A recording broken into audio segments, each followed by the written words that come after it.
না মানে আমার জন্ম নেওয়াটা ভুল হয়েছিল না, যারা এই Aadhaar card, ration card, voter card, PAN card যারা টাইপ করে স্পেলিং আর কি, তাদের ভুল। বুঝতে পারি না ভুলটা কার। মনে হয় ভুলটা আমারই, মানে জন্ম নেওয়াটাই ভুল হয়ে গেছে। বাবা মার আমল থেকে, ঠামা দাদুর আমল থেকে দেখে আসছি কোনো দিন ভুল সংশোধন হয় না। এই সংশোধন সেই সাধারণ মানুষকে সেই জুতোর শোল্ক হয়ে যাচ্ছে, রীতিমতো জুতোর শোল্ক হয়ে যায়। সত্যি বলছি, এতটা হয়রানি। দয়া করে বলছি, এমন মানুষকে কাজে রাখবেন, হয় একটু শিক্ষিত হবে আর না হয় ব্রেনটা একটু ঠান্ডা হবে। এদের আবার ব্রেনটাও ঠান্ডা থাকে না, এদের আবার খুব রুড মেজাজ। মানে কিছু জিজ্ঞেস করতে গেলে যেন বিশাল আমরা অপরাধ করে ফেলেছি। দোষটা তো আপনাদেরই হয়, আপনারাই তো অশিক্ষিত, অশিক্ষিতর মতন কাজ করেন কেন? সবাইকে বলছি না, বেশিরভাগ, সবাইকে না কিন্তু বেশিরভাগই এরকমই হয়। এত ভুল হয় কেন? এত সাধারণ মানুষের হয়রানি হয় কেন?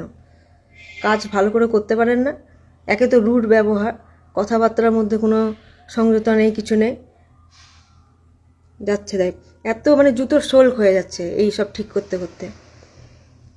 শুধু কি আমার বা ওর এর বলে না, আমি অনেক মানুষকে দেখি, প্রতিটা পরিবারে কিছু না কিছু ভুল থাকবেই। তোমরা কাজ কি করে করো? হ্যাঁ, কাজ কি করে করো?